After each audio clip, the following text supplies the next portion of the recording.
welcome to Struggles of the Spirit. I'm your host, the Reverend Leland Udell, and welcome again. Glad to have you here with us today. It's a beautiful day in Vermont, as it always is, of course, and it's clear and cold. And I have a guest here for you to enjoy. His name is Dennis Hamel, and I've gotten to know him because he's been driving from time to time one of the vans that takes me where I want to go in the area of Burlington. As you know, my regular viewers, I have a disability. I am blind technically. I can only see certain outlines and certain shapes and with certain colors, and everything else just is a blur. And so there's an organization called SSTA that will drive me places and enable me to make appointments with doctors and nurses and dentists and with friends, and even to go shopping. They'll do that for me. I'll have to get permission from my doctor and an authorization from the organization from SSTA to do this. But it's only $2.50 for pretty much a ride almost anywhere in town. So Dennis is one of the drivers for the organization, and he'll pick you up at your door and take you to where you want to go. And a very personable person and driver, and they become sort of part family. One of the intriguing things why I asked Dennis to be on the show today is he has a personal touch on his van that is not par for the course. It's his own idea, and I really appreciate it. He has bought some blankets, and they're hung on the inside of his van. And when you get on the van, and particularly on a cold, windy, frost-filled day, Dennis will offer you a warm blanket and spread it for you so you can put it on, and it'll warm you up. So that's his idea. It's not the corporation's plan to do this. It's what he thinks people would like, and I love it. So I want to commend Dennis for that, and to tell you about him and how he got into this kind of work. Now, I would want you to call in and to give feedback to Dennis, but we're not quite ready yet today for that. We'll just I thought maybe we'd pause here, and Dennis, whatever interested you in this kind of work?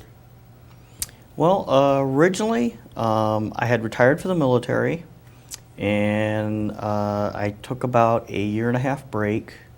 I had a long, what they call terminal leave, which is I had a bunch of leave built up. So I took about a 1.5 year break, did the old honey-do list around the house, and once I gotten that all completed, it was time to go out and look for another job.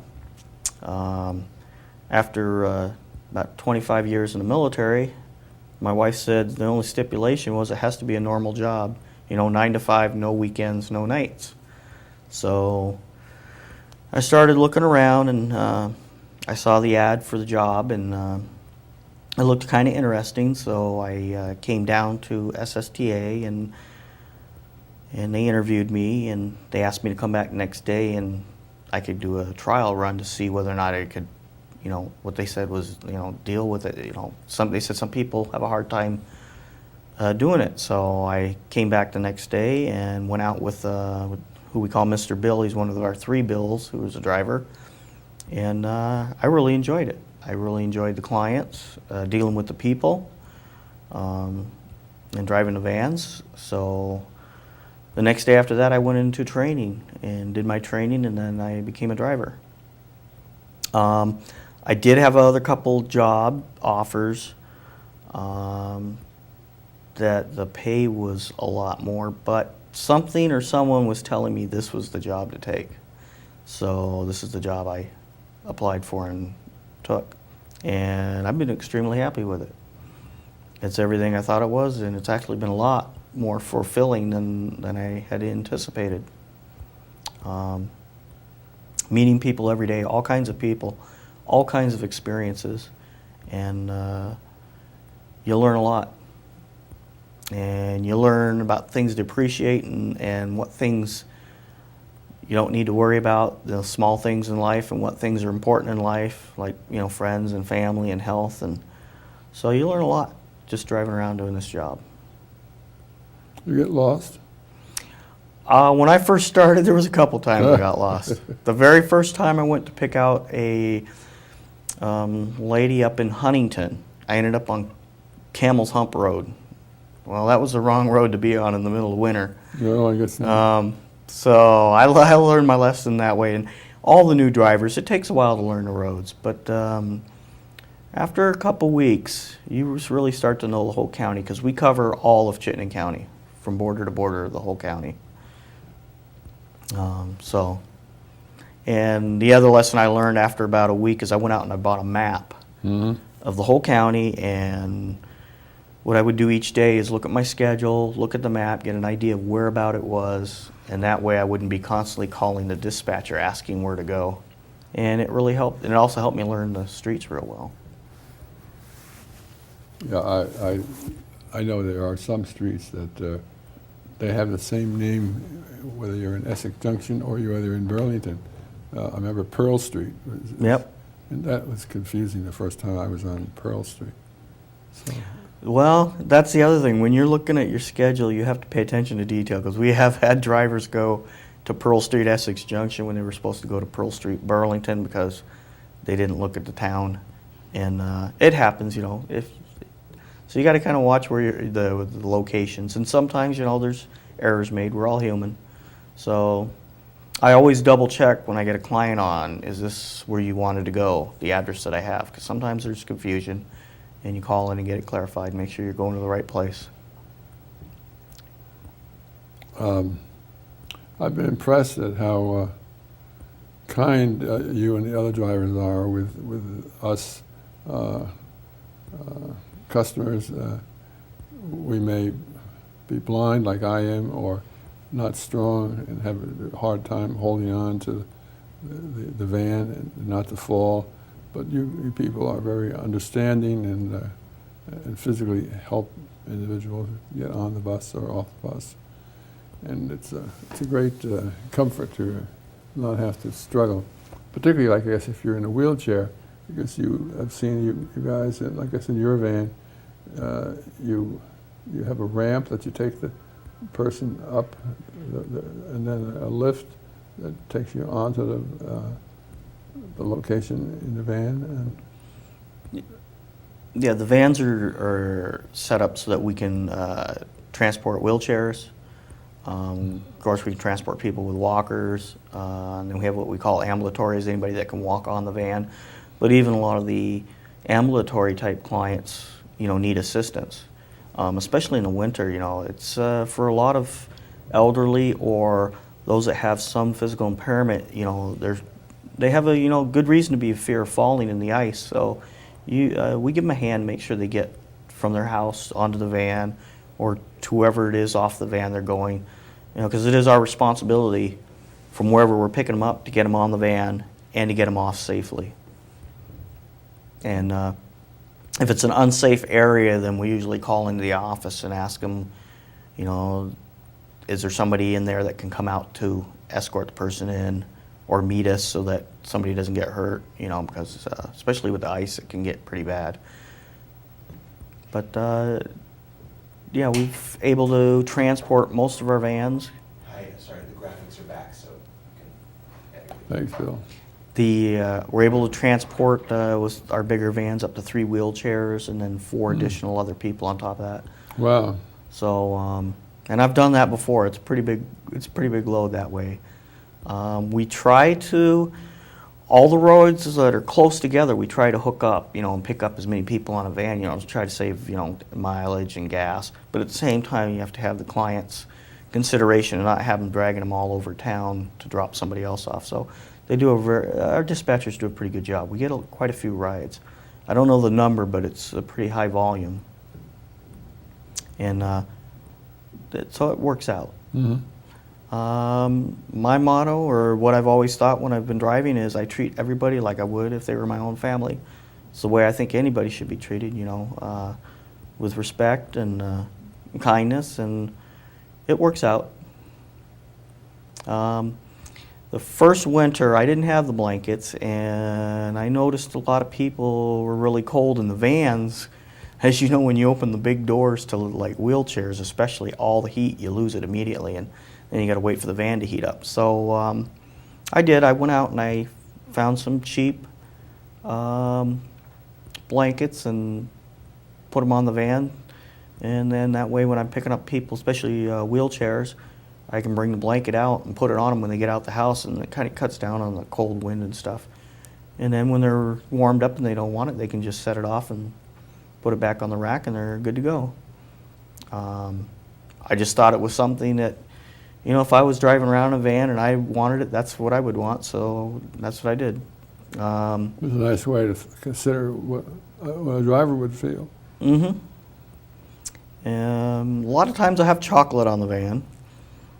The ladies like the chocolate, so a little chocolate treat. I didn't know that. Yeah, Hershey's Kisses I usually have on the van, but I have to be careful because I have to make sure that they're not diabetic or anything else where I could, you know, end up causing more harm than help. So I have to ask, and I usually have some dog biscuits on board for some of the seeing eye dogs that we have. Again, you always have to, you know, clear it with the clients first, you know, because, you know, some of them don't want their dogs to be bothered because they are working dogs, and it's important. And some of them say, yeah, you can give them a treat, or I'll give the owner the treat to give to the dog. So I do that every once in a while if I know I'm going to have a seeing eye dog on the van. But I just think it's just normal, what I would think is normal kindness I would think anybody would want to get. And one of the most, I think, the best parts of the job is talking with people as you're driving along. A lot of people, because your back's to them and you're driving, they tend to open up, and you hear some really interesting things. And you hear a lot of history, a lot of things. I've learned a lot of stuff just listening to some of the people talk about some of the things, history in the area or just in their life and things they've done. And it's been a very enlightening job. I kind of joke with some of my friends, it's like being a bartender. You know, people tell you things that I don't think they'd normally talk about because they get comfortable with you when you're driving with them. Day in and day out, you pick them up and they get to know you and they realize they can trust you. And, you know, I think listening's a good part of the job. Mm-hmm. Mm-hmm. And, you know, you don't need to be trained to listen, you know, and give a shoulder. You need to be trained to know when to open your mouth or when not to open your mouth. You know, that's the important thing. That's you know, true. Everybody everybody can listen. And because somebody mentioned, well, don't you have to be trained to listen? I said, no, you don't need to be trained to listen. It's being trained when to talk back or say anything or not say anything. So, Well, you're very good at it. You are. I appreciate it. one of the interesting things is you also got to learn to take not everything personal. You know, people get frustrated. It's a system. And right now it's just about bursting at the seams, you know, with the amount of rides and the amount of vans and the amount of drivers. And people get frustrated if you're late, and I understand that. And I've had a few, what I call little old ladies who were late for their hair appointments, and they let you know about it. No little old men. Well, I've had a couple of them too, but I notice it's the little old ladies with the hair appointments. You don't mess around with their hair appointments. And They're sacred. I've been chewed out the whole, you know, 20-minute ride, one side Wow. and up down the other, but at the end of the ride, she, this particular lady goes, you know what? I wasn't having a good morning, and I vented on you, and I appreciate that you didn't get upset, and I apologize that I shouldn't have vented on you. And I said, you know, I realize sometimes people need to let steam off. And I go, I know it's not personal, and, being late is part of the system, and sometimes that happens. So even something looked at as maybe being negative turned out to be a positive. Well, now, tell the public about your dispatcher, how that works. Well, from what I know, and I don't know a lot about what happens at that end, but people call and make an appointment. What you originally have to do is you need to call the office, find out what the requirements are as far as being eligible. And there's actually quite a few people that are eligible, and they'll have you fill out an application. Once they have that application on and they've approved it, you're eligible to ride on the vans. It covers all Chittenden County, but there are different rules for different cities, what you're allowed to do and not to do as far as where you can go, where you can't go. There's either a $2.50, what we call a $2.50 donation, $2.50 donation, or a dollar donation, or in a lot of cases it's free. And you'd have to talk to the office about that, about what system you'd be under and how much it would cost. It is for anybody that's a senior citizen or has any kind of disability. Even if it's a temporary disability, we've got some people that are, had accidents or something and they're temporarily disabled, and so they ride the van for a couple months, well, because they can't drive for whatever reason. So that's also happened. And that's basically how it goes. And then once they're on the list and they're eligible to ride, then they just have to call in the day before to schedule their rides for the next day. What's his name? There's some interesting people who ride the bus that that the public wouldn't be aware of. And, do you know some of the ones I'm thinking of? Well, they're all interesting to me. At least I've found quite a few of them to be interesting. As far as, you mean somebody that's famous, or? Well, some of that too. Well, you for one. Oh, me. I was flipping through the TV and I saw your face on the TV and I'm like, whoa. There's a couple of clients actually that have, I guess, shows here. So that was pretty interesting. I've had one client that grew up and knew John Wayne. Oh. And that was very interesting. And he actually told me a lot that I think only somebody that really actually knew him would have been able to mention about him. Well, I knew Peter Falk. I went to school with him. Yeah, well, see, it's a very small world. Even though people live in Vermont, it's a very small world. That was the other thing. A lot of the clients are people that have moved to Vermont. Yeah, that's true. From all over the country, and a lot of people say, you get older, you want to move out of Vermont, but a lot of people moved here because they liked the area, and a lot of them said it was because a lot of the services here that you can't get in other places or big cities or big states. One lady had talked about they have a service sort of like this, and she was in Arizona. And she goes, this is a much better system. She goes, I call in and it could be 3-4 hours or nobody would show up at all. Oh, my. So she terrible. is very happy with the system we have here. I mean, we have our kinks we need to work out, and like I said, we're expanding. There's so many people that need rides that How many? we can always use more vans, more drivers. How many vans do you have? in The drivers? exact count I don't know, but I'd say give or take about 20 vans that we're running. We have full-time drivers. We have part-time drivers. We have drivers that work the summers. We have drivers that come and work the winters. We have one driver that we call the ice cream man. He's runs yes. the ice cream trucks. Yeah. In the summer, he has a fleet of ice cream trucks that he runs, Yeah, and I in know. the winter, he rides with us, SSTA. And so there's quite a mix of people. A lot of retired people are driving. A lot of ex-military people drive. Basically, the requirements for driving is you have to have a clean driving record. You have to be able to pass a drug test, and they can do random drug tests. Mhm. And I think it's not stated, but I think it's a really important non-stated part is you got to be a people person. With all the people you deal with, it really helps to be a people person, to get along with everybody and, you know, make them feel comfortable, because a lot of people, when they're new to the van, you know, they're kind of leery about it and how it works and everything Well, you else. buckle us in, and if we need help, you'll, Yep. there's seat belts, and you actually connect the buckle. Yeah, we do. That's one of the things you got to learn. You know, I tend to want to help, but I also have to learn that you always have to ask before you do anything.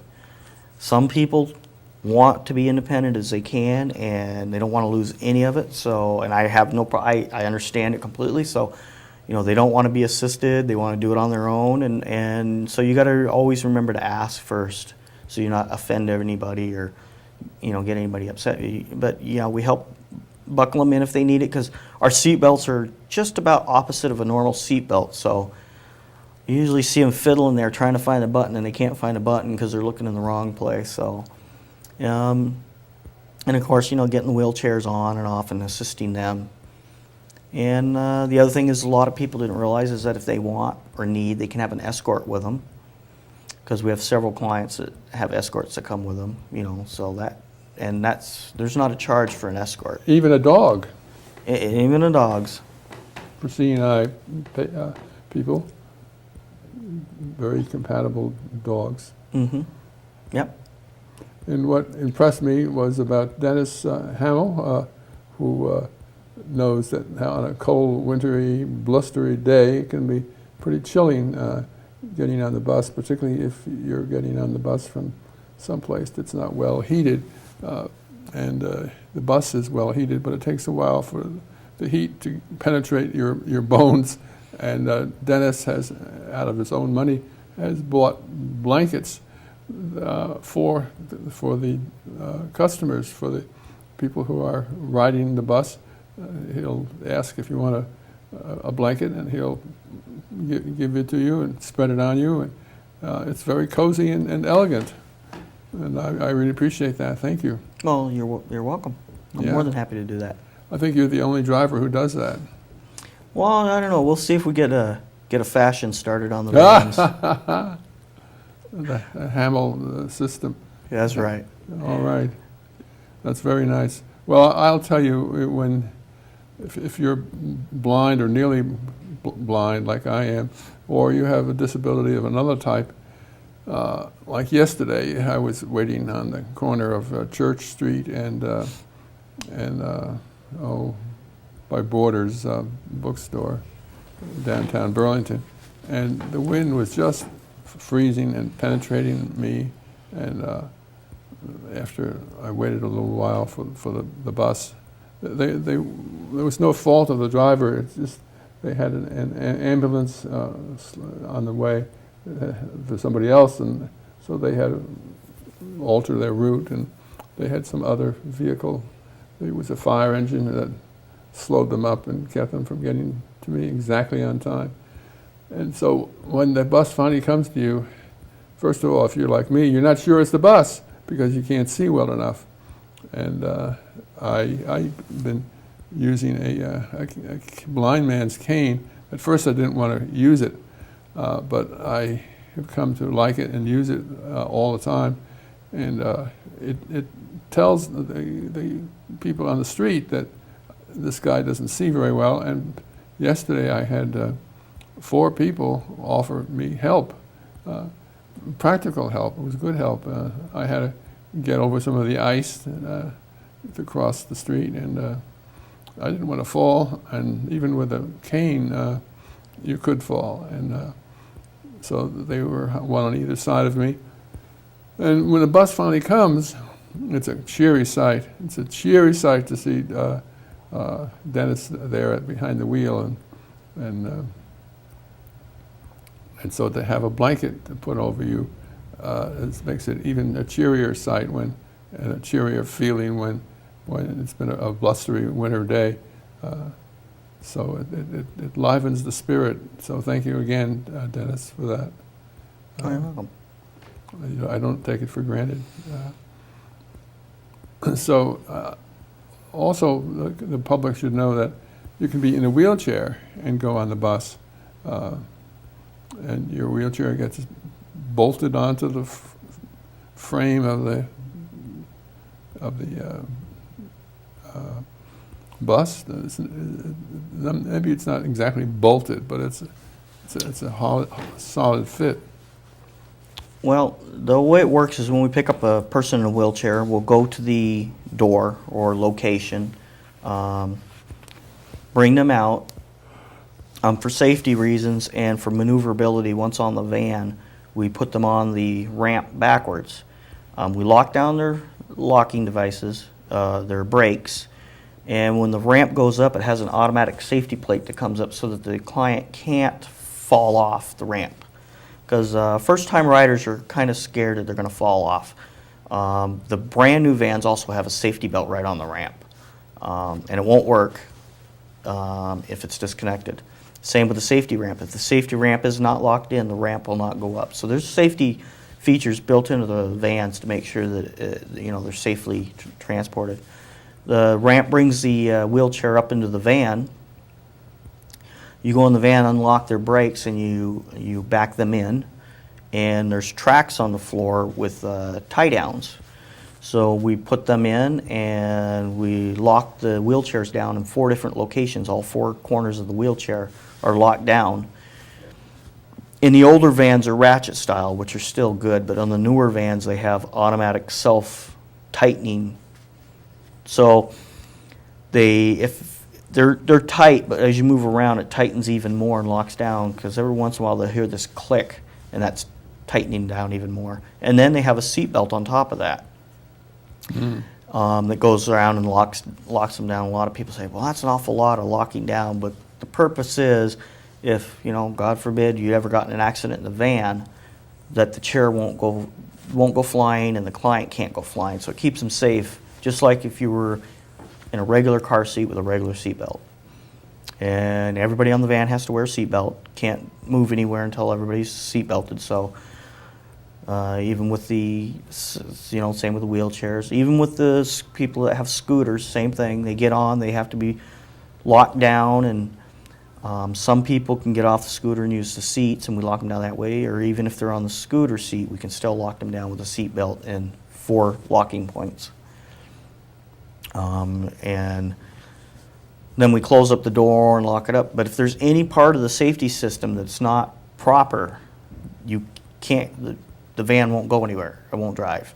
Same thing if you try to drive and the door's not locked properly, the van won't go anywhere. So there's a lot of safety issues. So as long as you follow all the safety issues, can't get hurt, can't go anywhere until all the safety locks are corrected and done right and everything else. If you don't have your parking brake on, you can't drop the gate.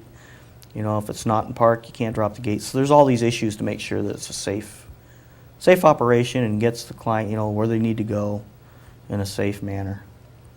That's the reason why we have the bigger vans is the main reason is for the wheelchairs. But we can handle all the other, what we call ambulatory clients, which anybody that can walk or use a walker. How many people do you load onto the van, generally speaking? Usually it's two to 3 people that if they're in the same general location. And a lot of clients are like, well, you only got 1 person on here. It's kind of a waste. Well, if there's only 1 person way out in, say, Lakeshore Drive, Colchester, out the lake, then that's what we send the van out for, is a 1 person. If we have people on the Belt Line or Burlington North End that we can pick up along the way, then we'll pick up as many clients as we can. But the other part of the equation is you got to think about, okay, the client you picked up Lakeshore Drive, they have to be the doctors in a half hour. Well, it would make more sense gas-wise to pick up a bunch of other people, but if you don't get that client to their doctor's appointment, then you're not doing them, it's a disservice. So the dispatchers are really good about thinking about where they're going, what it is they're doing, how many people are close by to get the right amount of people on the van and get everybody to their locations at the right times. And like I said, it's not a perfect world, so sometimes, we get people are late or the, van breaks down or something, but the system works pretty darn good. And like I said, it's a very popular system. I have people flag me down a lot, especially downtown, asking me if I'm going to the mall or something. They think I'm a regular shuttle van. Yes, they do. So I have to explain to them, no, this is a special van. It's not just for anybody to hop on and go to the store with. Yeah, that's true. A lot of people don't know what SSTA is about. So I think it's a great service that it's for the public who needs it, but by appointment. Yep. And the SSTA stands for Special Services Transportation Agency, which is, elderly and disabled. And I'd like to see it expanded, But of course, it costs money, and we'll see what happens in the future as far as more rides. I mean, the perfect world, you'd like to see a system where people could use it until, late at night and early in the morning and use it for anything they wanted, but you also have the limitations of what you can and can't do with funding and everything else. Yeah, there's a big demand. Yeah, there is a very big demand, and I find that a lot of people, stop and ask me, what is this and how to get it, and I'll give them the phone number.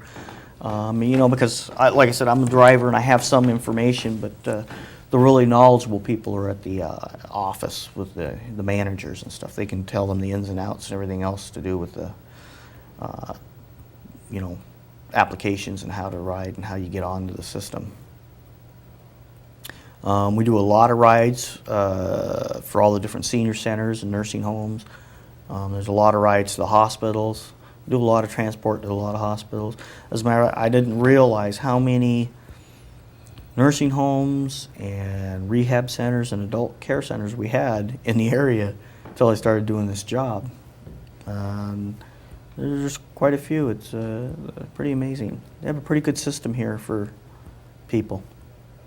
And as a frequent traveler, you get to know some of the other passengers, and you feel good about seeing them, and they feel good about seeing you, and we sort of cheer each other on, Well, that's like the people person about it. That's the really enlightening thing about learning about other people, and you meet people, and like you said, I've seen them, 3 days a week now for a year, so it's like an old friend, and you like to catch up on, what's been going on and how things have been going, and a lot of them remind you, because a lot of them aren't in, perfect situations, that when you have little minor problems, that they really aren't all that important, and there's more important things. Right. And I think that's really helped a lot with being more focused on what's important in life and what isn't, and not letting the little things bother you.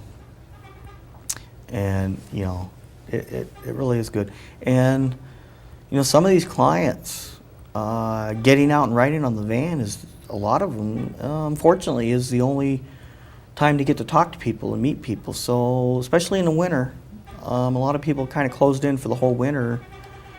Come the spring and summer, they're really eager to talk to people. So, and when they get, especially if it's a new person, you get them on the van. You talk to them a little bit, and you'll know right off the bat whether they want to talk or if they want to just be left alone and quiet, and leave them alone and quiet, or if they're eager to talk, and then I'm more than willing to talk to them. It varies.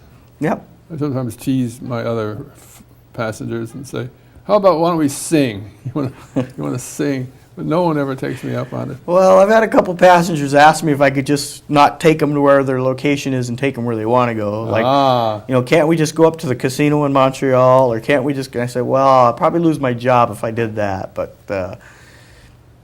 it is amazing, because I think it helps, just listening and chatting and them getting to know you.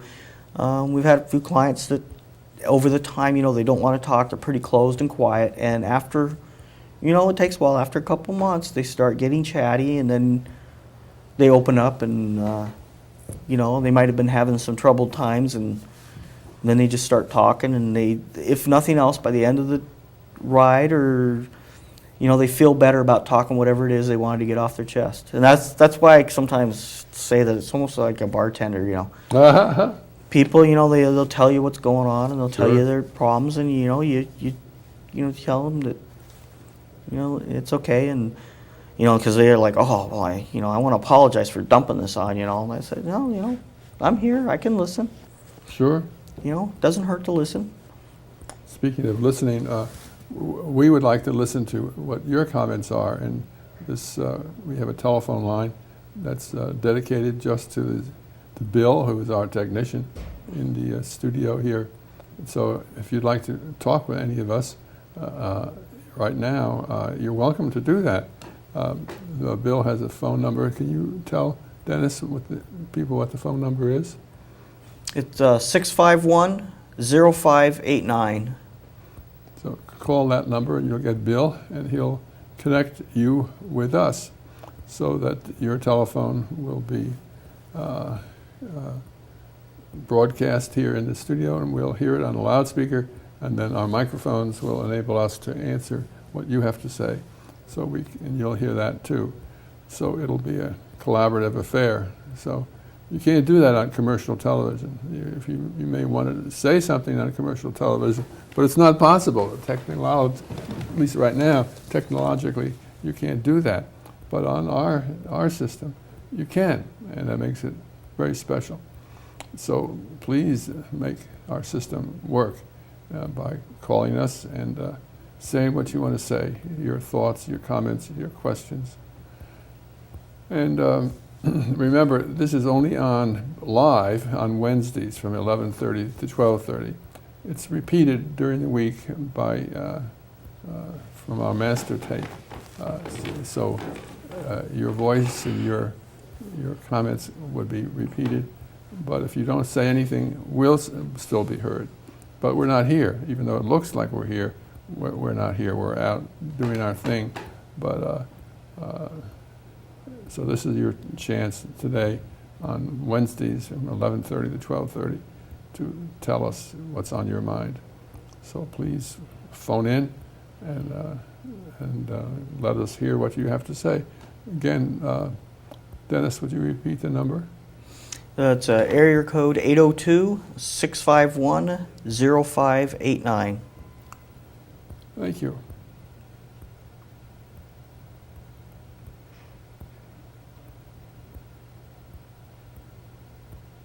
We're really eager to hear what you have to say. People stop us on the street sometimes and tell us, they say, oh, you're Mr. Television. They've said that. And they'll say things to you, Dennis. They'll say, well, we saw you on television. We didn't know you were into that. And your son will see you on television. If you catch some of the other times that the program is broadcast from our master tape. Mm-hmm.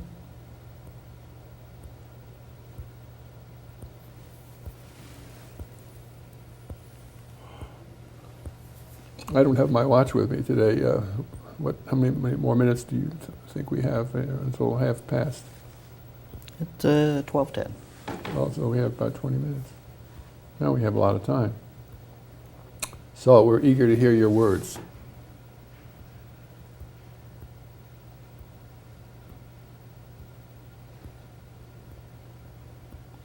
Our offices here, where we're heard, is down off of Flynn Avenue, right near the railroad tracks.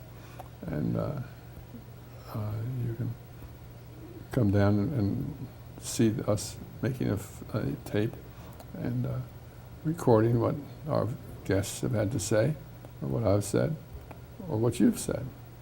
So it's an interesting situation to come to, and to see how we make it all work.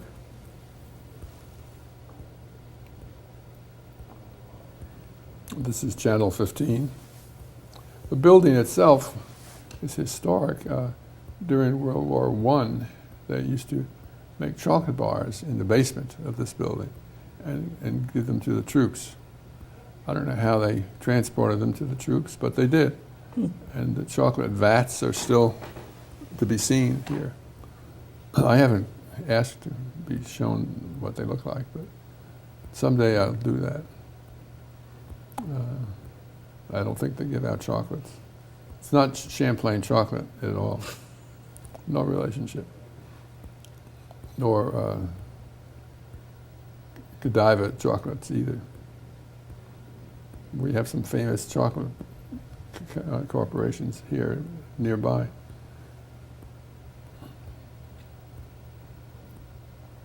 We're really eager to hear your words. You want to phone in and ask Dennis or ask me what you've always wanted to know?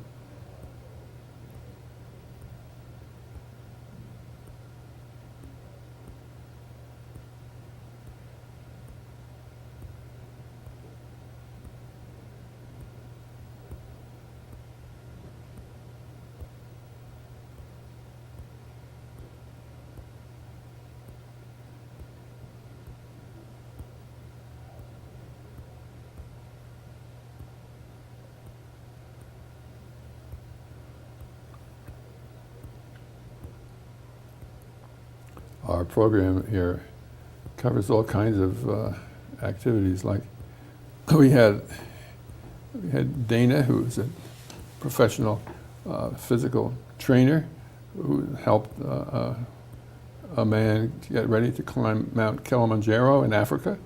He taught him how to get his body in shape for that climb. It went well. He tells me that he does other things, kickboxing, all kinds of things that he does to get the public active and moving and sensitive to their physical body and needs. You can hire him to do that. He doesn't come with a radio or television station, but he does it out of Shelburne Health and Fitness, out of the club there. We've had other people on the program talk about religion and about politics and about their faith. So all kinds of things are possible. I call the program Struggles of the Spirit because it's about the human spirit and how we're trying to express ourselves and to let people know where we're at and what we believe and what turns us on and what turns us off. And so that's the name of the program, Struggles of the Spirit. So it's not just about the Episcopal Church, of which I'm a member, but about anything to do with any religion.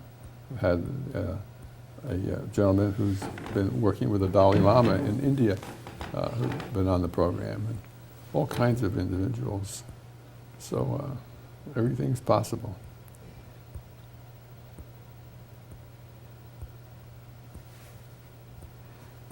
We live in Vermont, but there are many activities going on that are not just Vermont activities, but around the world. And if you have something that you want to contribute, you're welcome to come and talk to me, and we can put you on the program. If you have the courage to speak out and let people hear what your thoughts are.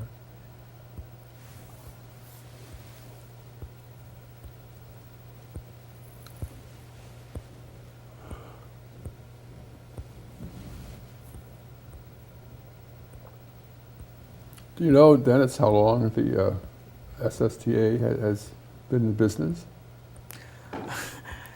Well, to be honest, no, I don't know the exact. It's been around for a long time. I don't know the exact amount of time, but they originally were out by the Fort Ethan Allen, in some old buildings out there, and then they moved recently, not too long ago, over to the new facility off of 2-Way in Colchester, over by the Colchester-Essex border. They have a maintenance facility there, an office, and several offices for dispatching and managers and stuff like that. Are they And looking have for meetings drivers? there. They're almost always looking for drivers. It's a for me it isn't, but I guess for some people, and I can understand it, some people it's stressful. I look at it as you don't have to worry about being fired if you don't get late. You don't have to worry about being fired if you don't make so many runs a day. Because the most important things is safety and getting them to where they need to go. But it's always safety first. So, but when you come from a lot of other places where it's, you got to do this, you got to do this, you got to do this, or else, some people have a hard time, I don't want to say slowing down, but realizing what the important parts of the facets of the job are. And some drivers put a lot of pressure on themselves, like, oh, I didn't get here in time, and oh, I'm 5 minutes late there. And you tell some of the new drivers, just relax. And nothing's going to happen if you're 5 minutes late. That happens. This is a service, and we do the best we can, but things happen, and not to let the little things wrap around the axle. And dealing with people, you got to be a people person, because you deal with a lot of people, a lot of different people. Just like everywhere, you got clients, they're having a bad day, and they might lash out, and if you don't take it personal and just let it roll off, it usually ends up at the end being positive. They realize that they're lashing out and it's not your fault. And so I usually look at it as when someone's upset, it's not at me personally, it's at the job, so I don't get upset. Because when you get two people upset, then it just escalates and becomes a problem. So, I kind of take the pressure right out of it, and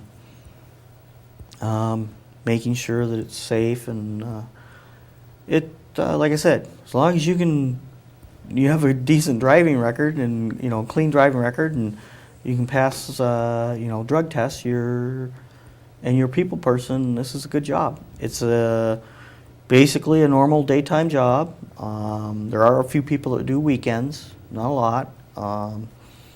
And like I said, they have full-time and they have part-time, and they also have a daycare drivers that do daycare rides, and that's a little bit different.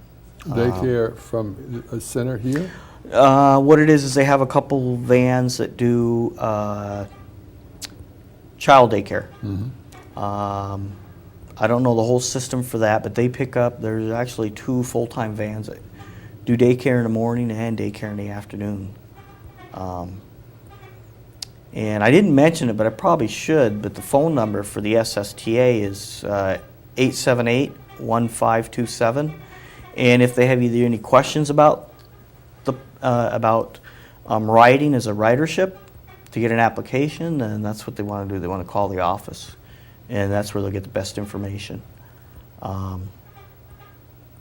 was just thinking about how you were saying about, sort of this is a religious show.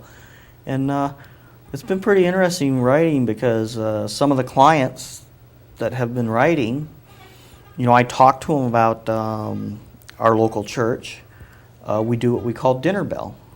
Now, what's that? And a dinner bell is, we do every Thursday night is a meal that's cooked by the church. It's basically free to the public. If they want to donate, they can, but there's no pressure to donate. And there's a guy named John who's the head cook and runs the whole program. He's amazing. Every week he comes up with a different menu, and every week the food is amazing. And I've actually talked a couple clients into coming to it, and they've started coming to it, and they've really enjoyed it. And again, I don't push anything on anybody, but if somebody asks me, I mention it, and I mentioned that. And we also do a men's ministry, which is once a month on Saturday. Once a month, we the men's group at the church go out and help in the town. How is that connected with SSTA? Not in any way, except that the fact that I spread the word, if people are asking or interested or want anything to do with it.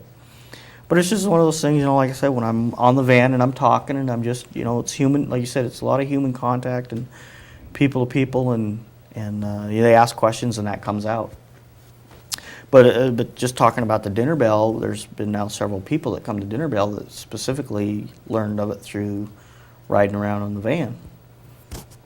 And you learn a lot about what's going around in a lot of the towns. It's, you're sort of like a unpaid tour guide for the county.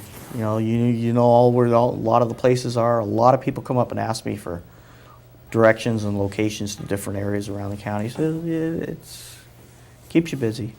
And I would think so. and you put out information, and it might seem small and trivial, but to somebody it's important. And it's amazing how they come back and remember that little thing.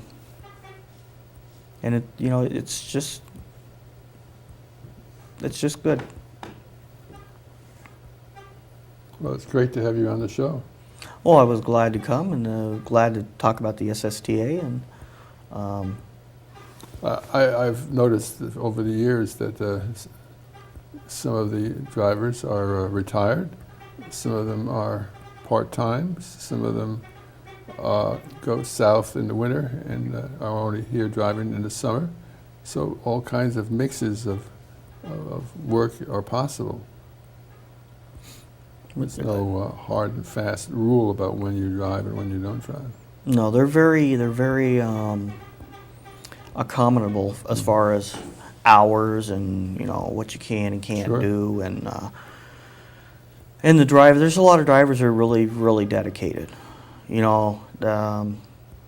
work overtime. You want to make sure a client gets home. You want to make sure they got a ride, and so there's a lot of dedicated people in it. And What is that noise? I'm not familiar with it. maybe it's a new sign. I think there's only like the 4 or 5 main holidays that they don't operate. Even through the last year, through the St. Valentine's Day storm, we were out there driving because non-essential rides we can cancel, but a big chunk of our rides is taking clients to the dialysis, and you just cannot skip, dialysis. So even through, just like the post office, rain, storm, whatever, you got to get the people there, because that's somebody's health. That and doctor's appointments.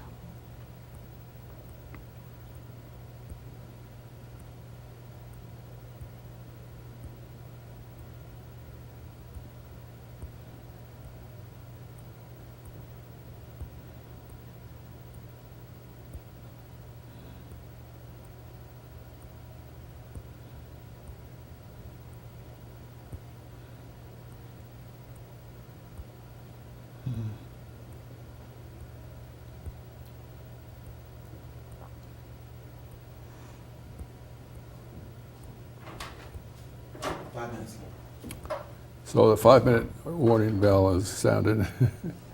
How can you sum up what we've been talking about there, Dennis? Well, mostly we've been talking about Special Services Transportation Agency,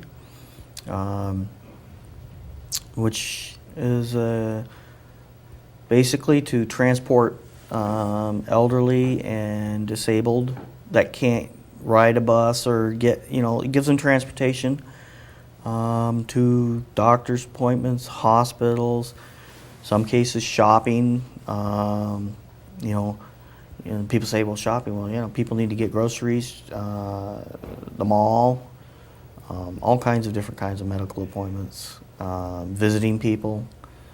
We take a lot of people like senior centers, pick up the seniors in a group, take them down to the senior center that normally wouldn't have a way to get there.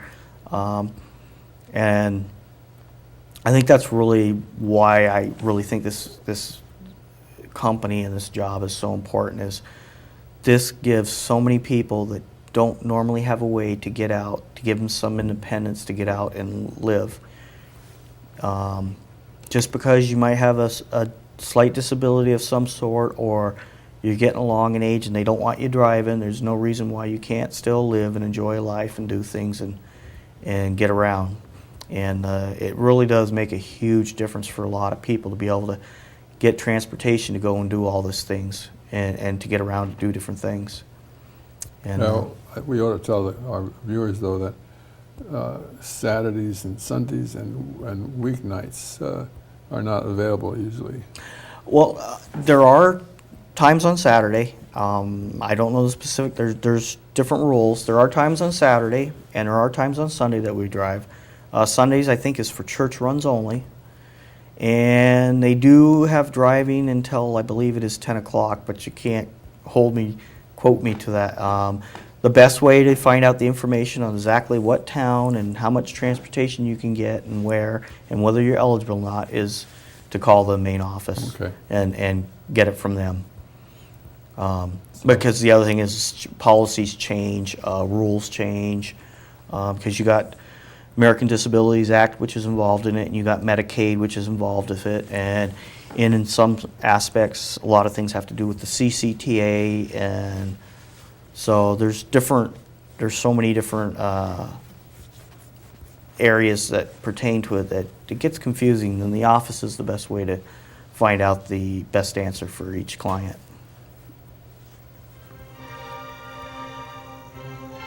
There's our music from Aaron Copeland telling us the program is over.